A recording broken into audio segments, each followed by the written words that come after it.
Hello and welcome to Conversations with Esther tonight. Our session is an amazing one. I'm excited. I'm excited to have two of my friends in the room. Very good friends of mine, Boniface Akoni Boni, allow me, and Victor Yes. in the room. So I'll pray and then we can kick off. Let's pray. Father, in Jesus' name, we thank you for your goodness and faithfulness. Lord, as we go through this session, we ask that you lead us and guide us, and that you would teach us and instruct us, Lord. In Jesus' name we pray. Amen. Amen. Amen. So possibly for those that are joining us for the very first time, allow me to put this up. Today I want to exit the stage as fast as I can. Bonnie and Victor, Yes. today I want to exit the stage faster than before. Yeah. Just to give you the stage. So this is Conversations with Esther. We have our sessions every Wednesday, 7 to 8 p.m. Fireside chats every Wednesday. Just a brief on Conversations with Esther. We are an impact-driven professional platform that informs you, educates you, and rebuilds your mindsets on matters work, organizational culture, and holistic wellness. Now, we ignite ethical and authentic leadership, promoting best practice within industries. Now, Conversations with Esther equips the workplace with relevant legal, human resource, and holistic wellness skills through training, motivational talks, end-to-end HR consultancy support, and mentorship programs. We are guided by our three values: integrity, excellence, and impact. We envision a workplace transformed by professional conversations, respectable relationships, and intentional leadership. We ask you this over and over again. What are you doing about your wellness? We are glad you're here. That shows that you're intentional about your wellness. What are you doing about your physical wellness, your mental wellness? And our topic tonight affects mental wellness. I know the psychologists in the house and the counselors will help us through that. Financial wellness, social wellness, spiritual, environmental, and intellectual wellness. So be intentional. Do something every day about your wellness. Good. The month of April has been dedicated to women. Our fireside chats in the month of April are dedicated to women. April 1st, we did women and health, and we had an oncologist in our midst, a very, very professional doctor. So you can watch that on our YouTube. Our YouTube is Conversations with Esther Katiba. So you can watch that. It's been uploaded there. Then we did women, money, and investments. Please have a look at that also on the YouTube. Today, we are doing women and relationships. This one I love more. Now, 22nd of April, we'll do women and parenting, and we will have professional that will speak to us on especially parenting teenagers, women and parenting. So parenting teenagers and the other ages. Then we will do women and careers. So this is wanadada tufunguke. Let's talk. Let's have candid conversations. Let's share our challenges and let's see where we can support one another. So every Wednesday, mark your calendar, 7 to 8 p.m. Just mark Conversations with Esther. So good. Today we have Boniface Nyoikenganga, trainer, author, and founder of Success Edge. We have Victor Oso, clinical psychologist and sexologist. He will tell us what that is. Victor, now, women and relationships, building healthy boundaries. how to build healthy boundaries in your relationship as a woman. Women often carry the heart of relationships, nurturing, supporting, and holding spaces together. Whether in friendships, family, or partnerships, relationships thrive not just on love, but on mutual respect. Kindly mute. Boniface and Victor, kindly help me. Whether in friendship, family, or partnerships, relationships thrive not just on love, but on mutual respect, communication, and emotional safety. It is important for women to remember healthy relationships are not about losing yourself, but about growing together while staying true to who you are. Boundaries are not barriers, they are bridges to deeper understanding. When women are supported, heard, and valued, relationships become a source of strength, not strain. So we're going to have our speakers get to this. I want to get off now presenting that. And I encourage us to have candid conversations, very candid conversations. Yes, candid conversations. Allow me to introduce our speakers. Tonight we have Victor, also Victor Okello. Now, Victor, your brief profile is very brief.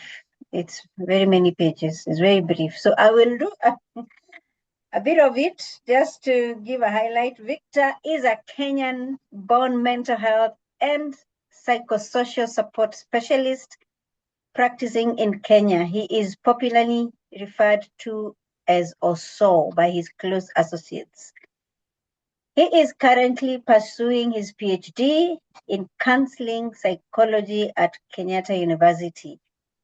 His interests spread across a wide spectrum of psychosocial issues. Currently, his thesis focuses on gender-based violence, though he also has a keen interest in postpartum depression and medical psychology. He has a master's in counseling psychology from Kenyatta University. His bachelor's in psychology was pursued at Egerton University. And he is also an alumni of KMTC Nairobi campus, where he pursued a diploma in pharmacy. He has pursued so many other leadership courses, ranging from senior management courses in Kenya, School of Government, Leadership and Management in Health from University of Washington, Trainer of Trainers, Ministry of Health, in Supply Health and John Hopkins University. His passion for education demonstrates his desire in capacity building individuals for transformational leadership and change. His mantra is patience pays, serve in love. I will leave it there. I know he will tell us more about the other part of his study, which we will talk about. I said he is a psychologist, sexologist. So Boniface Nyoike Ng'ang'a is a trainer, author, consultant, and the privileged founder of Success Edge Enterprises, and the second of authentic living, with a background in human resource management. That got me by surprise, Bonnie. A background in human resource management and counseling.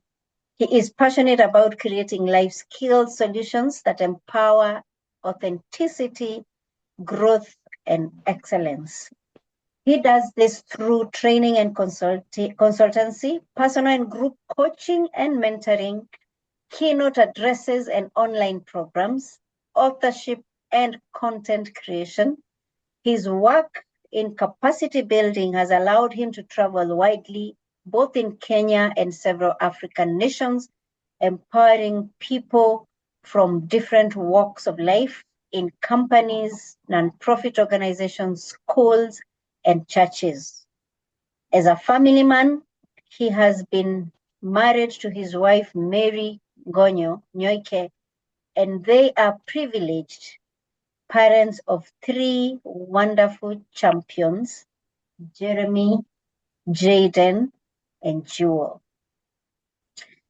I want to welcome Boniface to take us through the first session. Boniface, the word that I think from when I met you, I can't separate you from the word authenticity.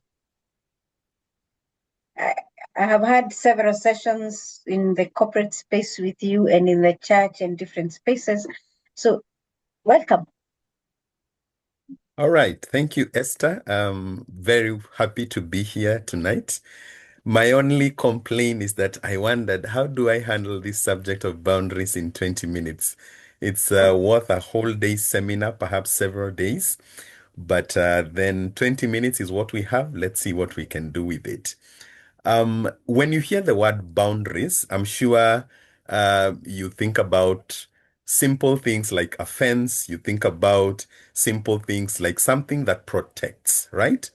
And so my passion today, and I think my key deliverable today, I want to hope that by the time I'm done, I'm going to be able to give you some very simple yet very transformational tools that can help you to know whether you have your boundaries in place as a lady and how you can go to the next level of authenticity, growth, and excellence by having the right boundaries in place. But before I do that, perhaps just a little bit about myself. Like you've heard, I'm an author, trainer, and I'm passionate about those 3 words that you've heard. Authenticity, growth, and excellence are very close in my heart. Now, allow me to just dive into what we are going to be sharing today, because I believe this is going to be very critical for us, especially those of us that don't just want to survive, but you want to thrive in life. You want to make meaning out of your life, and you want your life to be significant at a personal level, at a social level, at a professional level. Now, I am sure by now you do understand that it is said that 80% of your life will be an outcome of the kind of associations you have and how you interact with those people on a daily basis. Minus relationships, life can be very lonely. It can be very frustrating. It can also be very, what is the word I could use? It can also be very challenging, because dealing with people is also not a very simple thing. And that is why this whole subject of boundaries is so important, because boundaries is a key aspect that influences how we interact with people and how people interact with us, and how we can make our relationships a bridge to our tomorrow and not a wall that prevents us from getting into our tomorrow. Now, allow me to begin by saying this, and I think this is so critical and so important. And I'm going to share the few thoughts on my screen here so that you can be able to take notes should you need to take notes. I love giving people ideas that they can work with. Now, let's begin here. You will only thrive personally, socially, and professionally when you assess people before you give them access to you. Now, that's a whole mouthful there, because many times we interact with people, but we don't assess them so that we can determine how much access do I give them into my life. We all know that everything that is valuable is protected. If you go to banks where they put the safe and the money, you will find that those places are very heavily guarded. And this is because anything that has value must be guarded. The biggest resource you have for the tomorrow you desire, for the tomorrow you're looking forward to, for the tomorrow that you are anticipating, is yourself. So you owe it to yourself to be able to guard who accesses you, who gets into your intimate space, because whoever accesses your intimate space will fundamentally shift your future for the better or for the worse. Now, the reason why this is so important is because if we were to understand the implications of access, we would be very cautious before we allow people to enter into our lives and to become close in our intimate space. Why is the conversation about boundaries important? The people that come into your intimate space will determine three things. Number one, they will determine your emotional wellness. Have you ever discovered that there are people who come into your life, and even when you woke up excited, you woke up looking forward to the day, when you meet a particular person, all of a sudden you begin to feel some negativity has entered into your space. You know why?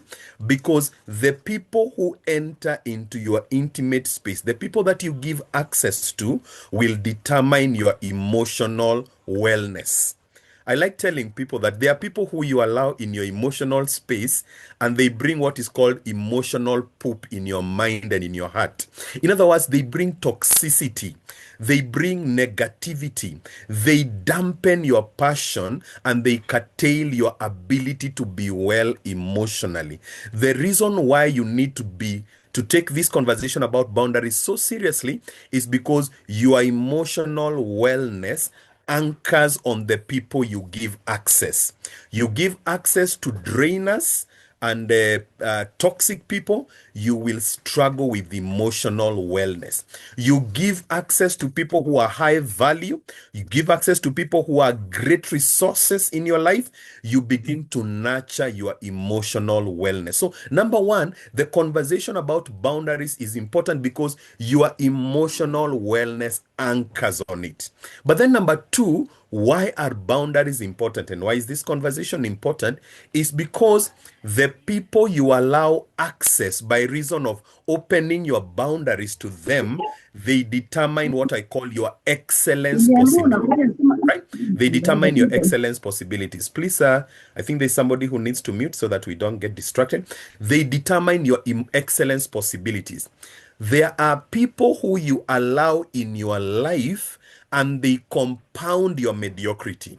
There are people who, if you allow in your life, they accelerate your journey to the next level. This is why boundaries are important, because boundaries will stop people who accelerate your journey to mediocrity from entering your space, so that that space can be a reserve and a preserve for people that can help you to go to the next level. Your excellence possibilities are a function of the boundaries you put in place to put wrong people out of your intimate space. But then number three, boundaries are important because they empower you to be a good steward of your energy. You see, when you have boundaries, you are able to keep high maintenance people at an arm's length. And what we know, all of us, about high maintenance people is that when they come into your life, they make such a demand on your energy that you're not able to now direct that energy towards productive and progressive engagements. You spend your time firefighting and trying to manage them, because when they come into your space, they begin to derail your energies into a different direction. And this is why this conversation about boundaries is important, because when you have the right boundaries in place as a woman, as a sister, you will guard your emotional wellness, you will guard your excellence possibilities, but you will also be able to guard and steward your energy more effectively. Now, let's just discuss in just one moment there, in your own experience, and I just want you to go to the chart. what have you realized about allowing wrong people into your emotional space? Which has been your biggest struggle with allowing wrong people into your intimate space? Is it that you feel sometimes when these people come into your space, they dampen your passion for excellence? Is it that they dampen your excellence possibilities? Is it that they affect your emotional wellness? Which one do you feel is the thing that you suffer the most when wrong people get into your intimate space? And then we're going to talk about doing a diagnosis of your emotional wellness. So, which area do you think is affected the most for you as an individual when wrong people enter into your intimate space? Let me just see you going to the chat there in 1 minute. I like engaging people so that you can open your heart and talk about it, because part of talking about it is that you get more clarity and you get more understanding. Yes, thank you, Natalie. Yeah, they affect my emotional wellness. Yes, there are people who, when they enter into your space, you begin to feel the pressure and the weight of emotional devastation. Yeah, let's also hear the others. What are you saying? What do you feel is affected in your life when perhaps people violate your boundaries and they enter your emotional space? Right? Natalie has said they affect her emotional wellness. So let's get to hear a few more responses before I give you what I call diagnosing your boundaries, so that now you can begin to install your boundaries. Let me get a few more responses here. I hope people are on the call so that we preserve time. So as I wait for the responses, let me just jump in. Yes, thank you, Mary. My peace of mind. Yes, your peace of mind, which is a key component of your energy. By the way, you cannot have energy when you have a fragmented peace chamber. You cannot have energy when you have a fragmented peace chamber as a woman. And this is so important because for a woman, when you lose your peace, there is so much at stake, because when you're not in your peak state of peace, there are a lot of things that go wrong. But let me now quickly jump into a few things that can help you to diagnose how strong and how reinforced your boundaries are as a person. And thank you for all those feedbacks that are coming on. I'm hearing you, what you're saying. And these are important things, so that now, as you think about boundaries, you can see why putting the right boundaries is important. Now, let's discuss about doing what I call a boundary diagnosis. And when I talk about boundaries diagnosis, I'm simply saying evaluating your boundaries to see what are some of the things that cause you not to have firm boundaries that can keep the people that would violate your peace, violate your energy at bay. All right. Now, number one thing that you need to be aware of, especially as a woman, so that you don't have your boundaries violated and so that you don't open up your boundaries to the wrong people, is number one is what I call misplaced compassion. And I know this is something a lot of women deal with, because the woman is fundamentally created to be very compassionate. If you compare the level of compassion between women, what women have in their compassion chamber and men have, you find that women are generally very compassionate people. Now, because of this compassion that they have, sometimes the compassion gets in the way of having boundaries. For example, even with your own children, yeah? Because you need boundaries with your children, you need boundaries at work, you need boundaries in your social spaces, you need boundaries everywhere. But when you have what I call misplaced compassion, you begin to allow other people to violate your boundaries, and you begin to lower your guard, and you begin to open up your emotional space to the people I call emotional vampires. Now, how does misplaced compassion work? When you have misplaced compassion, you keep giving excuses for people's bad behavior, and you keep extending compassion without wisdom. So that every time somebody does something wrong to you, instead of sometimes having those hard conversations with them, what you do then is that you begin to give them compassion. You begin to give them what I call misplaced compassion. And what misplaced compassion does is that it causes people to take advantage of your goodness. And let me tell you, You should not be good to the extent that people take advantage of your goodness. When people begin taking advantage of your goodness, it means you are a victim of this thing called misplaced compassion.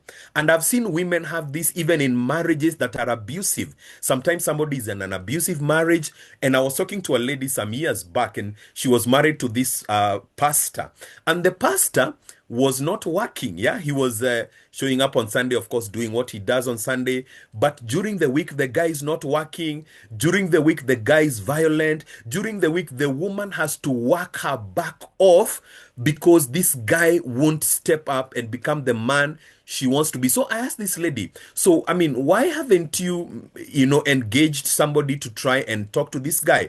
And the lady kept on saying, you know what? I know he will change. I know this is just a season he's going through. And this went on for another 5 years. Why did it go on for another 5 years? Misplaced compassion will cause you to open your boundaries to emotional vampires. Misplaced compassion. I want to ask you as a woman to consider having compassion but balancing it with wisdom and courage, so that if you feel somebody is violating your compassion, violating your goodness towards them, have that conversation with them. Tell them, I am going to give you this space for you to address this issue, and if you don't address it, I am going to be firm and I'm going to take action. I want to tell you, ladies, that when you have misplaced compassion, you will become the host in a relationship, and every other person will be a parasite. They will suck your energy so much so because of the compassion that you're misplacing, and you will end up being a drained, bitter human being because of how defrauded you will end up feeling. I want to ask you today to check how the people that you show compassion to, are they also showing seriousness about addressing the areas that you're extending compassion to them about? Some of you perhaps are on this call and you keep supporting people who are not willing to work their way out of their situation because your compassion is misplaced. And here is something that somebody said, and I think it's a very wise statement. Rebels will only thrive on misplaced compassion. I want to ask you as a woman, be compassionate, but don't be compassionate to the extent where you become an object of abuse. Number two way when how women cause their boundaries to be violated and to be taken advantage of is when they have what I call approval addiction. Now, what is approval addiction? Approval addiction is when you as a woman begin to do things that violate your own authenticity because you fear being misunderstood.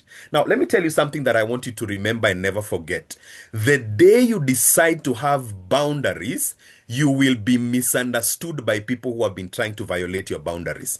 The day you decide to be firm about protecting your energy, about protecting your emotional wellness, about protecting your excellence possibilities, the people that have been benefiting from you not having boundaries will begin to act like you are offending them, because this is what happens. People who violate boundaries, they know when you are an addict of approval. They know when you have the fear of being misunderstood. And here's something I want you to remember. When you decide to have boundaries, you will be misunderstood. But you will be misunderstood by the people that don't value you. You will be misunderstood by the people who have been taking advantage of you. And it is okay to be misunderstood by those people because they are not necessary in the equation of your future. Now, I want you to consider your life and look at who are the people whose approval matters to you the most. And I need you to ask yourself, have I been opening up a Pandora's box where they can violate my boundaries because their approval matters to me?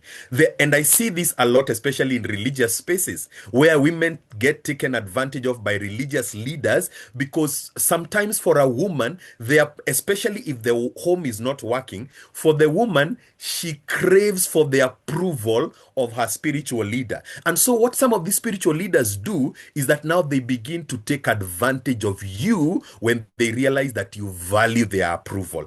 Be careful about whose approval matters to you, because when somebody's approval matters to you so much, you will find yourself lowering your guard and lowering your boundaries and being vulnerable to being abused by that person because you value their approval. You should only value the approval of the person who, when you relate with, you see reciprocity. Where there is no reciprocity, you should not crave for that person's approval. As a matter of fact, you should do everything within your power to rise above wanting that approval. All right? So this is number 2 way how women open up the gates, open up their boundaries, and they end up being defrauded emotionally. Misplaced compassion. Number 2, approval addiction. Number 3 is what I call over availability. This happens when you make other people's emergencies to become your priority. So you are always on the run. So-and-so has lost their parent. You are there for meeting after meeting after meeting because you are also fearing that maybe you may lose that relationship if you don't show up. Now, let me tell you something. There is a great disservice you do to yourself when you are over available to people. You need to give people the gift of your absence so that they can understand the quality of your value. If you are too available for everybody, you will end up being a boundaryless woman and you will be violated emotionally by people. Because when you show people that you can be available, guess what? They never know when to stop. They will keep coming and taking and taking and taking and never replenishing from what they take from you, and you will end up being a defrauded human being. You will end up being a human being that is empty because you're always filling other people's cups by being over-available while your cup remains empty. All right? Number 4 way that women open up this space where their boundaries are violated and they become boundaryless is what I call tolerating disrespect. When you begin to find that you're tolerating disrespect and you are okay with being disrespected, then your boundaries are not in place. When you keep avoiding healthy confrontations because somebody's disrespecting you, but you fear if you bring up this conversation, maybe they'll blow up, maybe they'll do this thing, or they'll do that thing. And there's a balance between you handling the situation with wisdom and you allowing yourself to be a victim of being disrespected. I want to tell you this. To open the door for disrespect is to show that you've forgotten your true value. To tolerate disrespect is to show that you have forgotten your true value. Now, those are 4 ways how women open up their gates or their boundaries, and they end up losing themselves and losing their greatness and exceptionalism and peculiarity and authenticity by not having boundaries. Misplaced compassion, approval addiction, over availability, and tolerance for disrespect. Now, let me say this. I want to give you this wisdom key, and then I'm going to give you 3 nuggets because I'm seeing my time is quickly running out to go through all that I needed to go through. But I just want to give you handles for your life. So I want you to sit down with yourself, take a photo of this screenshot, ask yourself, where am I suffering from misplaced compassion? Where am I suffering from approval addiction? Where am I suffering from over availability? And where am I suffering from tolerating disrespect? And if you find any area where these things are featuring, that's an area where you are bleeding because you have not placed boundaries in place. By the way, you either put boundaries in place or you set yourself up to bleed emotionally and to begin to lose emotionally. Now, let's say this. If you want a healthy, progressive, and purposeful and joy-filled life, you must choose who gets access to you, at what level, and under what conditions. You must choose. You must choose, all right? And this is important because many times we we settle for average instead of saying, I want my life as a woman to be healthy. I want it to be purposeful. I want it to be progressive, because this is not a dress rehearsal. This is the real life that you're living. All right. Now, let me say this, and I think this is important for me to say. When we don't prioritize progress, that is how we end up not having boundaries. We end up opening up our boundaries, and anybody can walk in and out anytime, anyhow they want, and do anything they want. You must purpose as a woman to say, hey, I will not have misplaced compassion. I will not have, I will not have what we are calling, let me just go back here. Just 1 minute. My screen is misbehaving here. Just a minute. Yeah. So misplaced compassion, you must assess, where have I misplaced compassion? Whose bad behavior have I been excusing? Where have I tolerated approval addiction? Where have I tolerated disrespect? And where have I been over available? Again, quickly, just go to the chat and note for me there. Which area do you feel you have not had boundaries because either you've had misplaced compassion? So among these 4 areas, which area do you feel makes you not to have boundaries with people? Is it misplaced compassion? Is it approval addiction? Is it over availability? Is it tolerance of disrespect? Just go to the chat and put your response there, and we want to just quickly now run to a close to this. Let me just see a few responses there. What do you think opens up your space for emotional violation? All right, let me just see a few responses here so that we can see whether we are understanding each other. By the way, I hope this is making sense to us who are listening. So maybe you can give me a thumbs up or something so that I can know we are together. Now, let's quickly talk about how do you set boundaries in place? How do you set boundaries in place? The art of setting boundaries, all right? The art of setting boundaries. How does this work? How is the whole, yes, I'm seeing some very interesting responses here. Over availability, yes. Misplaced compassion, yeah, I'm seeing very interesting. Misplaced compassion seems to be featuring a lot. It seems a lot of us are compassionate to a fault. And you need to, and I'm not saying don't be compassionate, I'm saying balance compassion with wisdom and extend compassion in relationships where you see reciprocity. Because those are relationships that replenish you. They don't just drain you, they replenish you. All right. So yeah, I'm seeing over availability. Yeah. And this happens a lot now, especially now. Let me throw a spanner in the works here. In marriage situation, especially dysfunctional marriages, let me just speak to this for a minute. Yeah. Let me just speak to this for a minute. A lot of women violate their boundaries in bad marriage situation, especially where there is abuse, because of approval addiction. They fear, maybe if I begin to be, to bring this person to accountability, people are going to see me in a certain light, or religious people are going to misunderstand me, and their validation matters to me. And you see, what happens is the people whose approval matters to you the most become your idols. They become the people who control you, because you've given them the power to control what you do and what you don't do, which boundaries you set up and which ones you don't set up, right? So in workplaces where women are abused and perhaps sometimes they are violated, sometimes it's because they tolerate disrespect. Somebody is abusing you, maybe sexually, even in the office, sending you, messages that are not appropriate. You tolerate it because maybe sometimes you don't want to go and report them to the HR. And you see, the more you tolerate disrespect, the more you tolerate internal deterioration.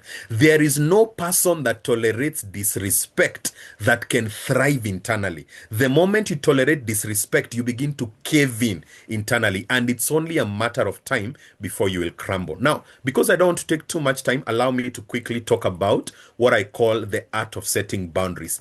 The art of setting boundaries has 3 very important pillars. Number 1, if you're going to set boundaries, you must have what I call non-negotiables. Now, I like saying this. You can never really have boundaries as a person, as an individual, as a woman, until you have non-negotiables. Things that you don't negotiate about, regardless of who is involved. For example, like for me, I said early in my life, I will never negotiate my dignity with anybody. No matter how important they think they are, I will never put my dignity on the floor for anybody to step on it. And that means I don't have permanent relationships. I only have permanent principles. And one of my principles is respect. If there is mutual respect, we will continue having a relationship. The reason why I'm on this call is because I have mutual respect with Esther Katiba, right? The reason why I'm able to come here and add value is because there is a relationship based on mutual respect. Now, for you to have non-negotiables, you must ask yourself 3 questions. Number 1 question, you must ask yourself, what do I really value in life? All right? When you ask yourself, what do I value? It means, what is important to me? What is it that I can die for? Because until you know what you can die for, then you will not have the courage to have boundaries for it. Yeah. I can die for my dignity. I can die for my integrity. I can die for my name, yeah, and my value. So what do you value? You must never negotiate your values. All right. Then number 2, you must ask yourself, as you talk about these non-negotiables, who adds value to what I value? Because that question helps you to see who has been violating your boundaries. If they've not been adding value to what you value, they don't respect your boundaries. All right. And then number 3 question you must ask yourself, who is an enemy to my value? That's a person that you need to begin to create distance with. Because if they are an enemy to your value, they are an enemy to your future. If they are an enemy to your value, whether they are an employer, whoever they are, if they are an enemy to your value and dignity and essence as a human being, they are an enemy to your future. So you must ask yourself, what are my non-negotiables? And this means, again, you must have principles must be important to you than relationships. This is what gives you the courage to set up boundaries. Number 2, not only must you have non-negotiables, you must study people closely. I like a quote by Maya Angelou. Maya Angelou said, when people show you who they are, believe them. That's why we were talking about misplaced compassion. When you have misplaced compassion, people continue showing you who they are, but you continue seeing them as somebody else. They show you their badness, you continue believing, they will change. Let me give them time. Let me continue investing my patience with them. Let me tell you, there are people who, no matter how patient you are with them, you will never be able to get value for your being in that relationship. Study people closely. Don't give people access until you've studied them. Now, 3 things you need to study about people so that you can know the kind of boundaries to have with them. Number 1, do they have integrity? If they don't have integrity, keep them very far from you, because people who don't have integrity will always cause you unnecessary pain. And when you're dealing with people who don't have integrity, always have a track record. If perhaps they are giving you an instruction in the office to do something and you know they don't have an integrity, let them put it down in writing. Let them put it out on email. And when they put it on email, have a backup. Back that email up in case your email is deleted, you have a record, all right? So do they have integrity? Study people's integrity to determine what boundaries do I need to put in place. Then, do they embrace responsibility? Irresponsible people will always land you in trouble. So when you're dealing with them, be firm, but be fair. Don't allow yourself to deal with irresponsible people, always succumbing to their excuses with giving them what I call misplaced compassion.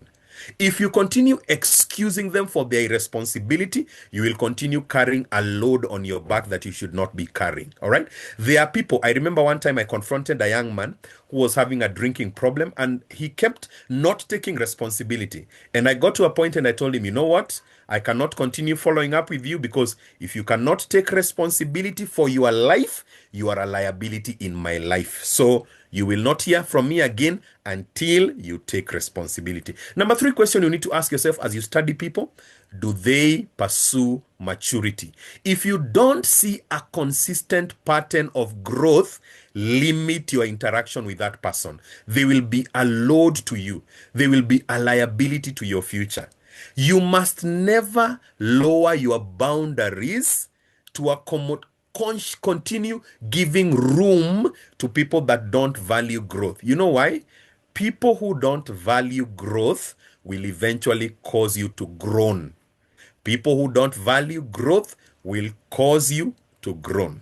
Number 3, and the last one, we are talking about how do you set up boundaries. We've said number 1, first thing you do, establish your non-negotiables. And we have said, as you establish your non-negotiables, ask yourself, what do I value? Who adds value to what I value? Who is an enemy to my value? Number 2, we have said, study people. Be a student of people. Don't just relate without any form of studying people. Study people, all right? Then we've said study their integrity, their responsibility, and their maturity. Lastly, be firm. And this is where people who have approval addiction have challenges because they are not able to say a firm no and stick with it. Sometimes they think saying no is disrespectful. Let me tell you, one of the ways you respect yourself is learning to say no. If you've never said no to somebody, it means you don't respect yourself. If you're always saying yes to every Tom, Dick, and Harry, to everybody, are you going to come for my meeting? Yes. Are you going to support my wedding? Yes. Are you going to stand on the line for my wedding? Yes. Are you going to do this and this and that? Yes. Boundaries is about learning to say no. Do not allow people to guilt trip you because they are entitled. Do not allow people to put you under pressure because they feel that you are the only one who can help them. By the way, you don't ever allow anybody to make you feel like you owe them help. You don't owe them help. Them being helped by you is a privilege. It's not a right. So when somebody asks you whether to put you in a WhatsApp, sometimes you need to say no. I am in many WhatsApp groups. Don't add me, all right? Don't feel pressured to take decisions quickly. Learn to take things slowly, learn to say no, and learn to assess before you commit. Assess before you commit. Now, let's finalize with this because we've talked a lot about boundaries and I've tried to simplify this as much as I can. And we've reduced it to 3 things. We've said, number 1, establish your non-negotiables. Number 2, study people closely. Number 3, learn the power of saying no. Learn to decline, learn to delay, and learn to define. Now, if you do that, you will realize that when you set up the right boundaries in place, you will be a more joyful human being because you will be able to remove drainers from your life, people who are always draining your energy. You will be able to uproot derailers, people who are always breaking your focus, and you will be able to discard deceivers, people who are always trying to profit at your expense. Profit must be mutual. My last charge to you is this: assess your relationships. Where do you need to establish and reinforce your value? Where do you need to say no? Where do you need to study that relationship more closely so that you can decide whether it is worth bringing closer or creating some distance with? After all is said and done, we are saying living without boundaries is opening up your emotional space for emotional vampires. And that is called self-abuse. Don't do it. Value yourself. Stand up for yourself. Learn to say no. And don't allow people to guilt trip you. You are valuable. Don't allow yourself to be somebody else's host. You are not a host. You are a person of value. Thank you very much. Wow. Wow. Ay, Bonnie. Let me usher in Victor. Victor also, We will not rush you. I know you are the psychologist and the sexologist. The floor is yours. Boni has said it. Let's get counseling. Thank you, Rema and the rest. Victor, karibu sana. Wow, that presentation was deep. It was insightful. And I kept listening as Boni was making the presentation. And I have learned so much. And it's interesting that the presentation I have is more or less what he has presented. But the context is very different.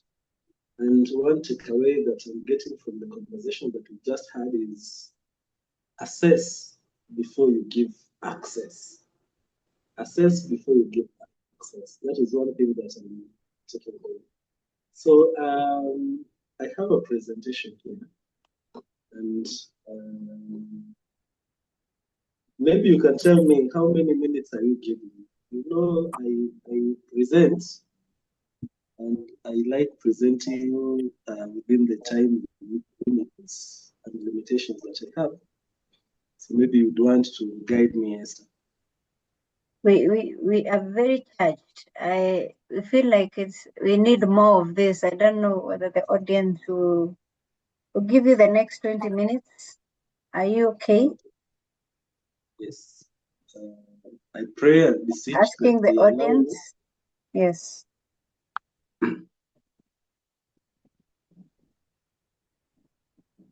Good. Thank you. Thank you. Yes, you can go on. Thank you. Thank you. Wow. I love this. Thank you. Thank and you. It's good because we are talking about boundaries. So we are even consulting them on time as a boundary. Are they allowing us to go slightly extra than the time that we stated that we would be extending?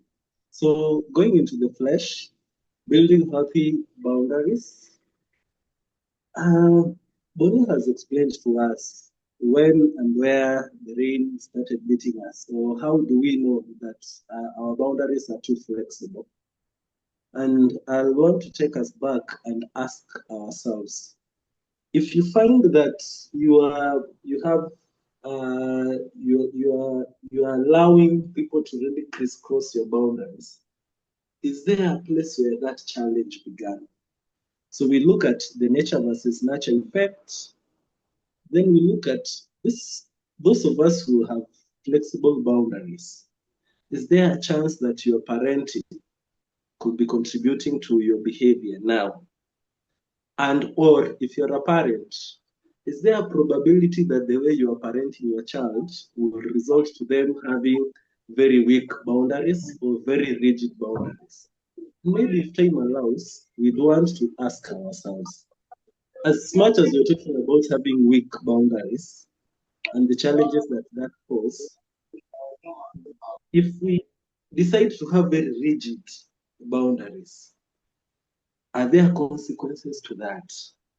And these consequences, are they positive or negative consequences? Then we look at the attachment styles, personality disorders, and how that would make people to be very flexible, overly compassionate, as we had been told, have approval addiction. There were things I was speaking, misplaced compassion, approval addiction, over availability. Are these personality disorders that some of us have would allow us to be very flexible and have weak boundaries? Then we look at the types of boundaries that we're talking about. Multicultural competency. This is very important for me, even as I make this presentation, because I appreciate some of the boundaries we have are formed based on our socialization. Different cultures socialize people differently. And for you, you establish your boundaries based on the culture that you are from. So how then do we balance, and which culture do we decide to settle on? Because the way culture A looks at physical boundaries is not the way culture B looks at physical boundaries. Then we look at self-awareness as an agent for establishing healthy boundaries, and that has really been emphasized by my colleague Boni. then the significance of emotional intelligence, and how strong boundaries will have a negative effect on interpersonal relationships, and how weak boundaries will also affect that. So the origin of weak boundaries, biology. Are there genes that you inherited from your parents that would allow you to be the person that you are? Then we have ecology. How is the environment affecting the kind of boundaries that you are establishing? I have seen that I have colleague psychologists in the house. So I welcome you, and it is important that I state that I'll be basing my arguments, or I'll be basing my presentation on around 3 theories. Of course, Sigmund Freud, because of the importance of trauma, early life experiences on later behavior. And of course, the first slide is a demonstration of that. When we are talking about biology, then from the same slide, then we are looking at environmental factors and how they influence the kind of boundaries that we set. So we are looking at Yuri Brenner, ecological theory.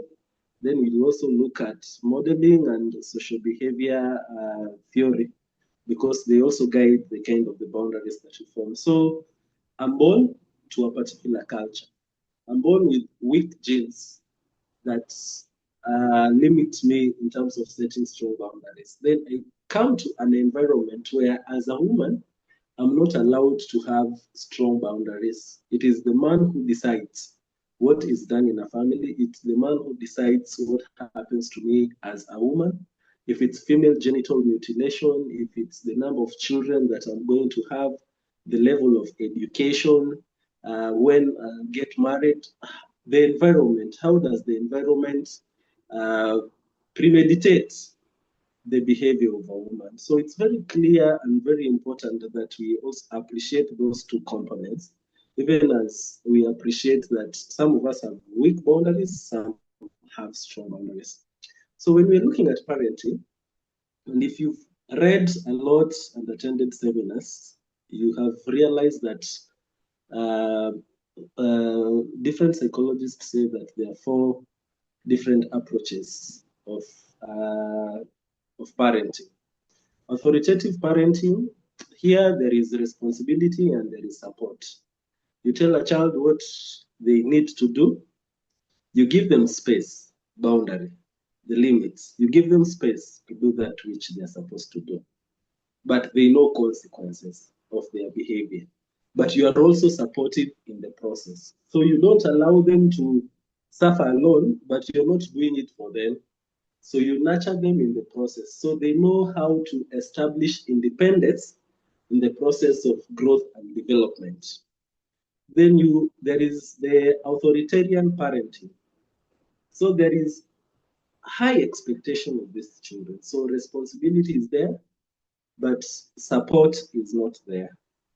So this child fumbles, tries, then the parent is very rude, pushy, and they really push this child. So the child, even as they establish boundaries, they're not too sure if whatever they are doing is correct. So there is high probability that either they will be anxious in the process because you always critique them.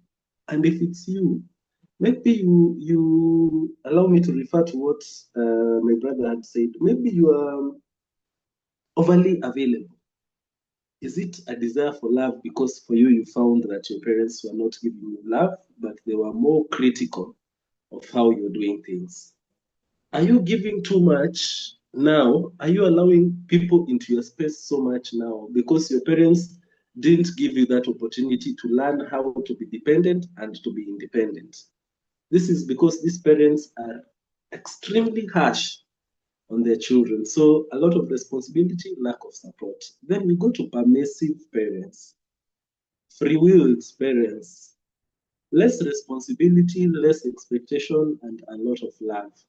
So you find that people are too close to their parents. You wouldn't even know the difference between a mother and a daughter and a mother and a son, because the boundaries are too flexible and the expectations are limited, but the expectations are limited, but the support is too much. So the boundaries tend to really flex so much. Then, of course, uninvolved. The parents provide and support, but we are not there to train the child to establish limits towards certain things. You know, even giving a child money, there is a limit to that.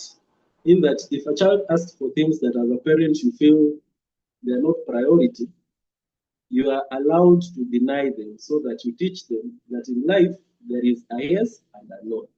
But uninvolved parents, and this is now a middle class syndrome that I've noted in practice, they're so busy looking for money, so they come home very late, they leave very early. So it's the house manager or the house girl who takes care of the children. The children cannot be told anything by the house manager. So they become parents to even the house managers. They become very rude, arrogant. So they don't know even how to establish boundaries. And as we keep engaging, we are saying that as women, we will either be married to these people, we either establish relationships, we are either those people that we are talking about. We were never helped by our parents to establish healthy boundaries in our engagements. So attachment style. So depending on the kind of parenting that you are given, or your partner or your friends and associates had, there is a probability that emotionally they are attached to a person within those four spectrums. And why is this important? Because boundaries are limits, but they are not limits like fences that you can be able to tell the extent to which you cannot cross, but they are more emotional, though we will see also the physical aspects to them.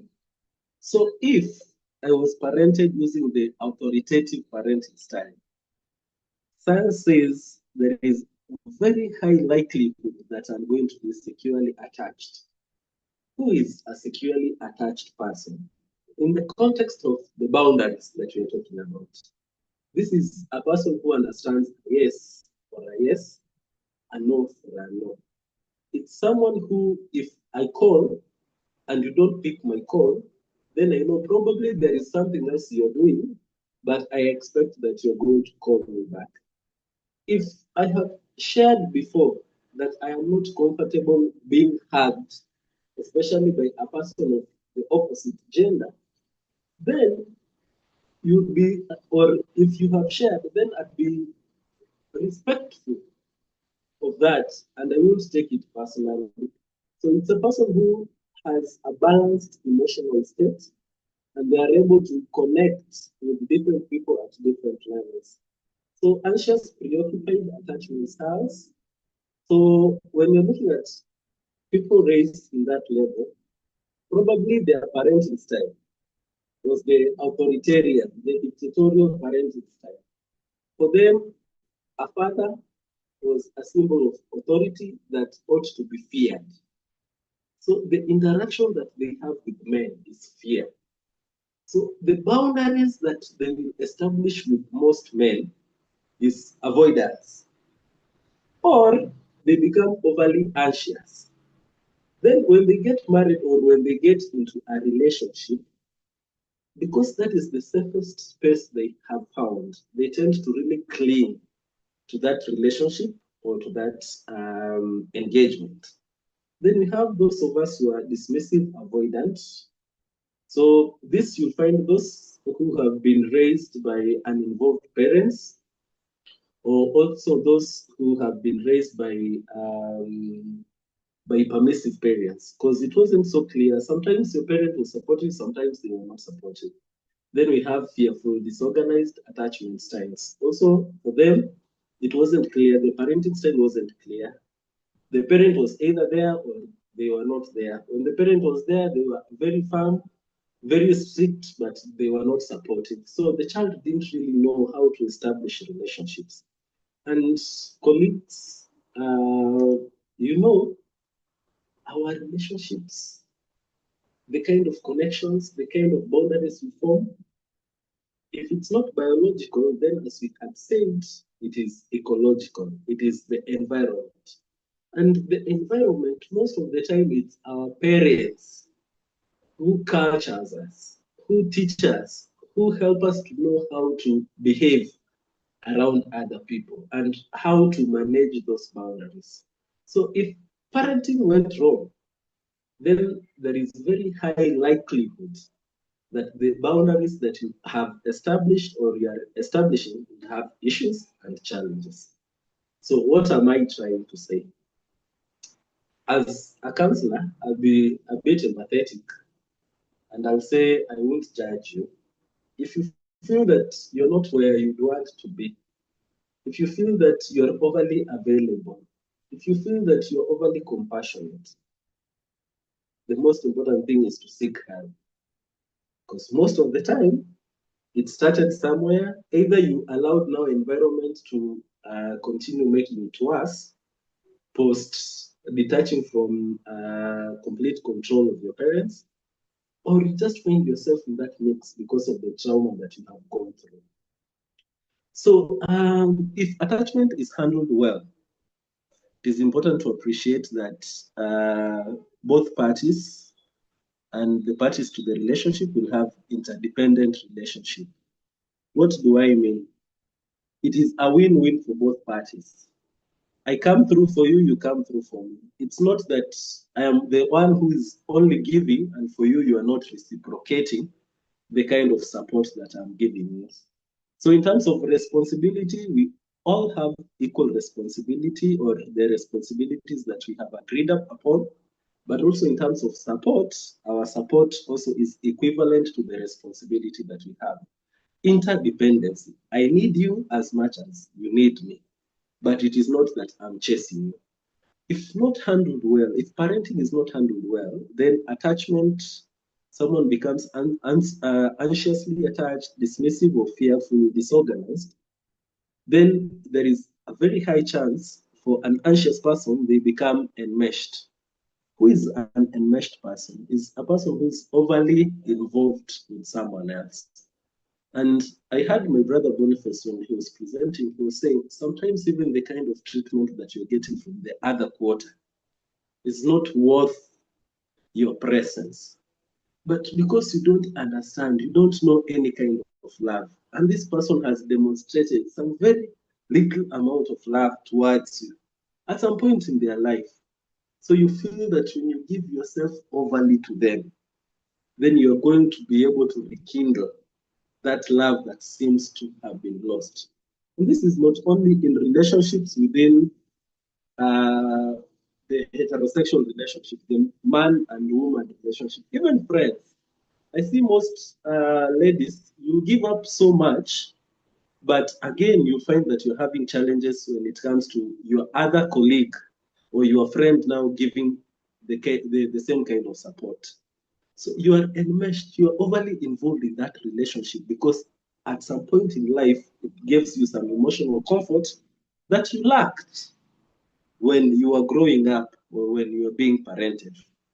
Then we have those of us who are detached or disengaged. For you, you grew up in a family where your parents were not there, so they never even taught you how to establish meaningful relationships. Responsibility was not there because you're parenting yourself. Support and guidance, you didn't get that from them. So it was not so clear how to behave. So for you emotionally, you wouldn't want to be vulnerable.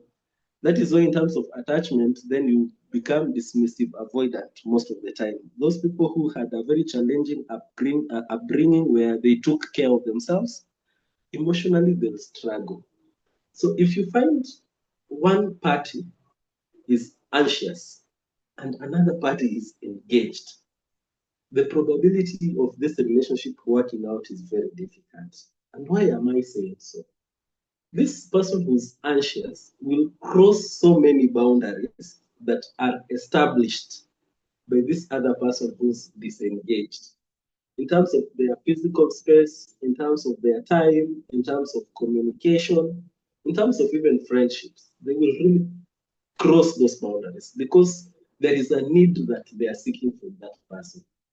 They're even seeking, and that is why even when we're talking about this, bring in the language of love and the needs that we have and their genesis and how they influence the boundaries that we cross is usually very important.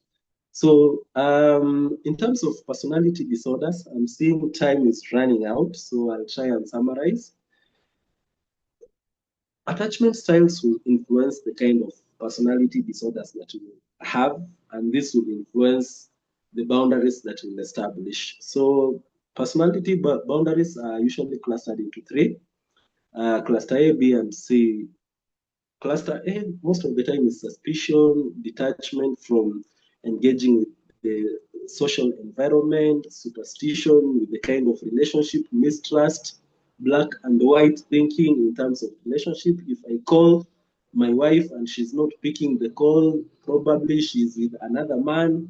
So a person is not too comfortable. That is why even in terms of time, you're not allowing them to be independent and to grow as a person. They have that opportunity to even have time with their friends and grow. It is your friend and her friend are the only friends that you have as a family. Yani your friends are the only friends that you have. You're not independent from each other. Then cluster B, we have antisocial. And this is a person who's very impulsive. It is mostly their way of the highway. They care less about others. They are focused on themselves. And who are these people? Most of the time, you find they are people who have learned to survive. And what is their parenting? Uninvolved parenting. My parent was not there, so I learned how to really manage, hustle, navigate my way around. So, do I really need people? I don't really need people because I have grown a thick skin in the process. So I care less of what people say.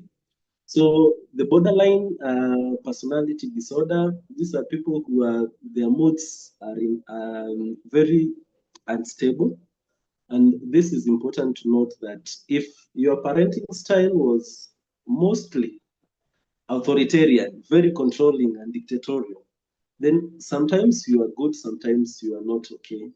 Again, if they were very permissive, you are given everything that you wanted. So when you are denied, you feel that it is still your right to have. And then again, also uninvolved. There is very high likelihood that you'll be here. Then, of course, histrionic. These are people who are seeking for attention. Their parents never gave them an opportunity to love them enough. So when they have gone out there and they have felt some form of love and affection from a friend or even from their partner, they want more attention so that their partner just glues or focuses on them. Then we have the narcissists. These are people who feel that they are the best also. They have superiority complex. They decide, they run the show, and they want people to recognize and acknowledge that. And where are they coming from? They're coming from that space where they're very independent. They are not reliant on other people. So who are they? These are people who have grown in societies and in environments where they had to hustle on their own and establish the person they are. Or they are people who were given a lot of support by their parents. They were overly validated and they were not corrected. So when they come out there, so they start feeling that it is them and only them. And the world owes them an apology for being born because it's them who are supposed to be controlling this world. Of course, we have cluster C, avoidance, sensitive to negative feedback. You are criticized so many times by your parents or your caregiver. Dependent, yes. Dependent also and obsessive compulsive. So the types of boundaries that we are talking about, there are different kinds of boundaries, and maybe I will stay for 1 minute here, then now I can summarize the other areas. So, as I said, being culturally competent, maybe being culturally competent is very important in being able to understand the boundaries. In terms of physical boundary, the touch, the hugs, Even the spaces, and when I talk about spaces, what am I talking about? The bedroom. How open is it? And what is the limit? Does everyone, when you go to your friend's bedroom, do you go to their bedroom? Do you sleep in their bed? If your parents come, are they allowed to enter into those specific spaces? And the limits that you have set and the boundaries that you have set, are they your own, or it's culture and society that has influenced that space? So there are those of us who want to be hugged, who want to be touched. Our body language, our love language is physical touch. But there are those of us who are avoidant. So when it comes to touch, they become very uncomfortable. Some of our religions also. As a man, if I am engaging a lady, a Muslim lady, I'm supposed to be very cautious in extending my hands, or in cultures and workplaces where people hug each other. I had friends who in their work environments, they hug each other. So if it's a male and a female, for them they're not comfortable. But are you aware about that, the spiritual dimension? When it comes to time, I have specific times that I'm supposed to pray. If it's one, I'm supposed to leave work and go and pray. As my colleague, as my boss, are you respecting that at one, I'm supposed to go and pray for 20 minutes and I come back? That is a spiritual boundary. If I am praying, if as an organization we have a culture of praying on Friday, and you are uncomfortable, are you respecting that boundary that we have established? Of course, emotional. I want to connect with my partner. I want to connect with you as my partner, but are you available? Sometimes I'm feeling low. I need personal space because of my personality, my attachment style. Would you allow me time to be myself and to be able now to recollect my emotions before I come and plug back to you? So my thoughts, when I share my thoughts with Esther, is she validating and looking at the positives? Or the only thing she's looking at are the negative things in the ideas that I have of growing Esther Katiba or conversations with Esther Katiba? If I tell them that maybe we can have these sessions from 6 to 8, how is she taking that? Is there something positive that I'm contributing to her, even as a person, mentally, and the ideas that I have? Time, very integral, and for me, I usually feel very guilty when I don't respect someone's time. If we agree that we are having a session at 11, I usually like to have that session at 11 because I appreciate that even as a person professionally, you have other things that you want to do. So I really try to respect that. If you're going on a date and you have agreed with your partner or your friend, we are meeting at Java at 12 p.m. Would you just come at 2 and you are comfortable? And you're not even apologizing, and you are happy and you just continue. But for me, I've been raised by my parents, the authoritarian design, that for me, if you say 12, 11:59, you are supposed to be there. But probably for you, it's been permissive. You agree with your parents that you're meeting at 12, and they're the ones who come at even 3. And it's not a big deal, and you continue. So it's important. Of course, intimacy. And intimacy comes sexology. That is a discussion that I love. But in the interest of time, maybe we won't go deeper into that. But as a partner, if I say that I'm not feeling okay today because I'm overly exhausted, are you willing to respect that boundary? And even for me, when I say I'm not okay, am I respecting that there is a need that you have? And we are in this as partners. And when you have a need, then I'm supposed to agree with you on how we are going to navigate these spaces. Then financial. And this, if there are men, I don't know, I've not really scrolled through. But ladies, financial boundary, this is a challenge that most of you have. Either in giving or in treating yourself. Sometimes I try to understand issues of validation, self-validation. You want to buy something to look good. You want to buy something to feel good because you're also emotional. But have you set your own boundaries in terms of expenses, in terms of investments? This is the match that I can do. And if you haven't, then imagine your parents would take you out. Then they had said the shopping is going to be for 5,000. Then for you, because you have the liberty, the support, and the freedom, you buy extra things that they had not budgeted, so they have to fully. And if you're that parent who really encourages lack of financial boundaries in your family, please note that you're doing a great injustice to your children because you're exposing them to a very difficult life of financial challenges even as they grow up. Yes, they may earn so much, they may be lucky and they get a good job, but money is never enough. And your expenditure determines whether you become rich or poor. So what is very important, maybe I'll just focus on this, then we'll finish. Being culturally aware is very important. Understand where you come from. Like for me, where I come from, my mother is not allowed to sleep in the same house that I sleep. Maybe someone will say that is a retrogressive culture, but there was a reason why this culture was there, so that emotionally or physically we don't interact closely at that stage. And even my parents, when they come, they are supposed now to go and sleep outside. Let's assume in those traditional old days, someone wanted to go to the washroom at night, and maybe for men, they'd sleep with only a boxer or something like that. Then your father leaves and they meet accidentally with your wife.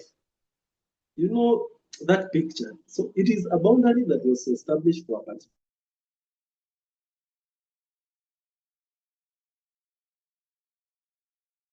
to them. And also, as has been shared by Boniface, also be aware of other people's boundaries.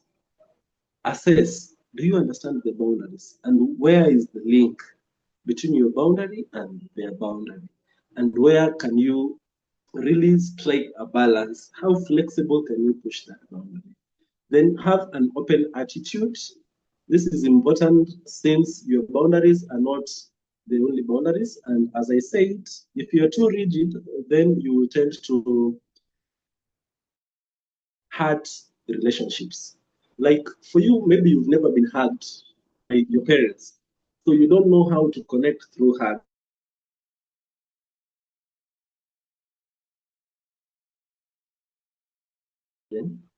Can you change your attitude towards that and learn that when you hug your children, when you affirm them, then now you're transitioning from authoritative parenting style to an authoritarian parenting style to an authoritative parenting style, where you are connecting with them. That friendliness, that bond between a father and a child is being established. Then read and learn more about the extent and the flexibilities of the boundary. Then the skills that I'd want to challenge you to have is humility when you are interacting with other people. Probably someone has crossed a boundary, not because they intended to cross that boundary, but in their culture, they are great, like where they work, it's hugs. So be humble to acknowledge that this is the way they do their thing. Then you can correct them if you're not comfortable with them crossing your boundary. Then adaptability, be flexible within the boundaries and the spaces that you get yourself in. Try to understand others, empathy, then critical thinking is very important. Before you make a decision, just think through. If I cross this boundary, how will this other person react? If I have lent you money, financial boundary, and we agreed that you are returning it by 15, and it is 15, and sincerely you don't have that money, what can you do? Can you call me, inform me? Yes, I'll be angry, but at least you'll have communicated. Critical thinking. So self-awareness, you'll get the notes. Try and open the windows. Try to understand yourself more. Help other people to understand to help you to understand yourself, then seek to understand others so that you are able to know how to establish healthy boundaries in the process of living. Emotional intelligence is very key because it's what helps you to establish the boundaries that we are talking about. And in emotional intelligence, we're talking about self-awareness. The previous slide was also talking about the same self-regulation. It is not your way or the highway. Try to strike a balance within the culture that you're operating. And when we're talking about culture, I know mostly we have focused on the tribe or the language. But when, excuse me, when we are talking about culture, it stems from the age. Nowadays, Gen Zs, the way Gen Zs interact, the Gen Alphas and the millennials is very different. For millennials, they may be a bit conservative as compared to the Gen Zs and the Gen Alphas, who are very expressive. So in terms of even dating, in terms of even friendships, please know age will affect the kind of boundary you establish. Disability, acquired, or that which someone is born with, ethnicity will also have an impact. Religion will have an impact. Indigenous origin, nationality, gender, all those components form the culture of an individual. Because as a woman, there is a way that I will behave based on my emotions, and my behaviors towards finances, spirituality will be very different. But the person you are interacting with, are they going to respect those boundaries? Then we are looking at self-regulation, control yourself, empathy, try to understand others, social skills. When you become self-aware and when you become intentional in learning other people's boundaries and understanding your own boundaries, then you're able to establish very healthy relationships that builds on your interpersonal skills. Then motivation. And in terms of motivation, where are you in life? And what makes you do what you do? And does that makes you flex your boundaries? This conversation is deep. I wish I had ample time, but with that, I will take it back to Esther for questions, then maybe we can conclude. Thank you for your time. Thank you very much, Victor. Thank you, Bonnie. Just one question, Victor, maybe before we move to Bonnie. Talk to us about narcissistic spouses. I know this has been a conversation, you know. Talk to us. Narcissistic personality in terms of spouses, if I get you right. Yes. So who is a narcissist? A narcissist is a person who's very good at what they do, and they have learned the art of developing and being the best in their industry, or so they think, depending on their culture and how you're looking at them. So you come into a relationship with them, they are very controlling. And for them, it's them or the highway. So as a partner, you will find that you are really flexing your boundaries so much to accommodate them. Not because you want, but because you want to sustain that relationship. Not because you're comfortable, but you are allowing them to crisscross the boundaries for the safety and for the sustainability of that relationship. In therapy, I have had an encounter with so many couples and the husbands. Sadly, the husbands are usually the ones with narcissistic personality. Then for ladies, you will find dependent or histrionic, attention-seeking, or they are clingy to their partners. So number one, their biology. Then number two, their environment. So the way they are born, they have survived and they have developed themselves. So they believe that they are the best. Then the environment, let me talk about men. Their environment, the environment used to give preeminence to men, that men are the leaders, men. So for them, they think a woman can't tell me anything. It's for me to say and for her to follow. So the boundaries tend to be very flexible, especially if the woman has maybe dependent personality or histrionic or even borderline. And it's even made worse if their parenting style was authoritarian, if their fathers were authoritarian or dictatorial. For them, they would feel whatever my husband is saying, it's okay, because even my whatever my husband is saying, it's okay, because even my father used to say that, and my mother would obey and do as my father did, instructed. The only challenge comes in when now the lady is empowered. When the lady is empowered and she starts establishing the boundaries and saying, here we cannot cross, my friends, most of the time the relationships usually end. Because you have established as a woman very strong boundaries, and a narcissist will never be flexible in their boundaries. So it is a standstill. So the relationship just collapses. I'm hoping I have answered you. Yes, and I see Bonnie nodding. Do you have something to say, Bonnie, on that one?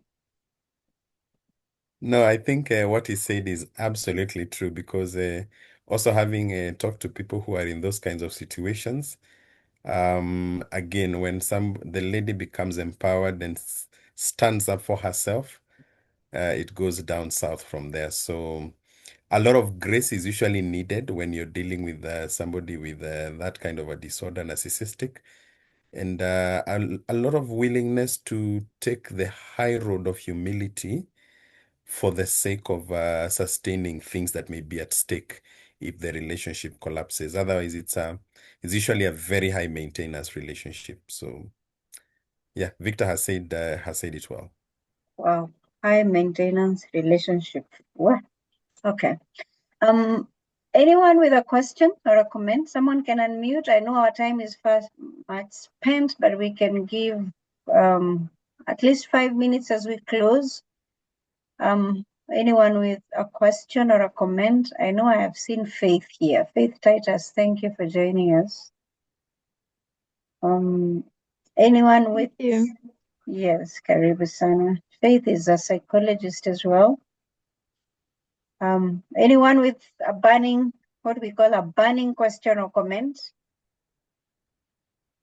I'm really excited today. We are still a big number at 8:37. This is a conversation that we need to keep having, and it's been very, very good. Any question or comment before I give Bonnie and Victor to make their closing remarks, and also tell us where we can find them, because I know they will be a resource to your family and to your organizations.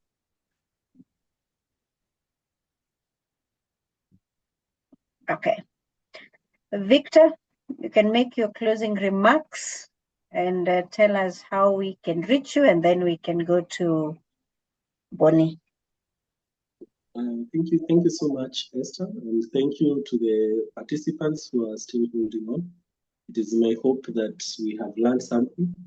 And as Bonnie said, sometimes time is not enough to really debunk or really dissect some of those conversations well, but we look forward to engaging more and further.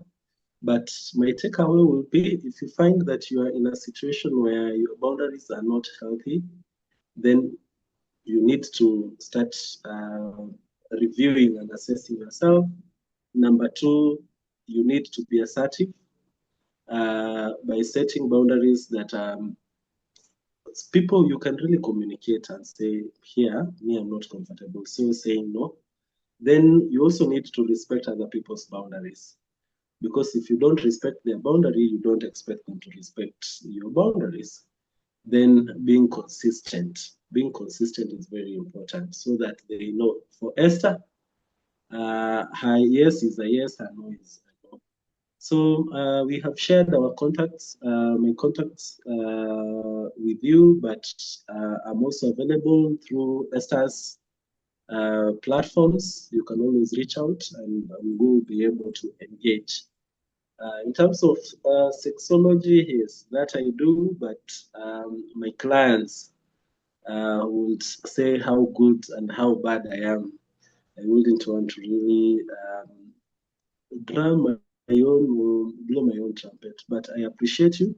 And thank you, Esther, also for giving us a platform to share with your audience. It is my hope that they have learned something. Thank you.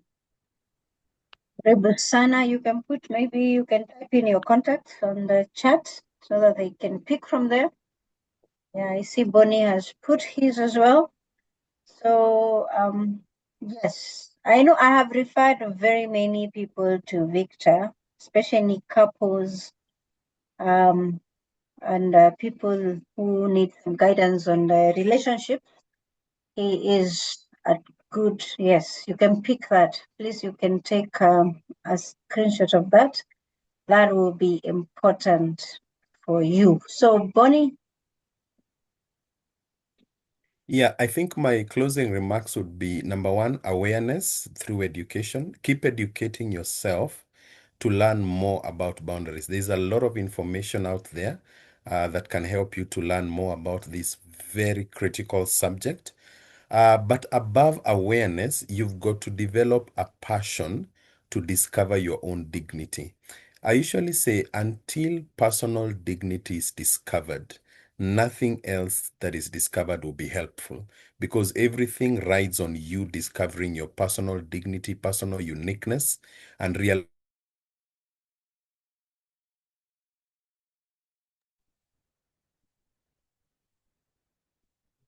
I think, let me say that it is important for you to continually put yourself in spaces where you can hear these conversations and have strategic reminders, because sometimes in the busyness of life, we tend to forget to take care of that which really keeps us in the right state of health so that we can have longevity. So let me encourage us to continually put yourself in spaces like this platform where Esther Katiba has created such a wonderful space for learning, and continue learning.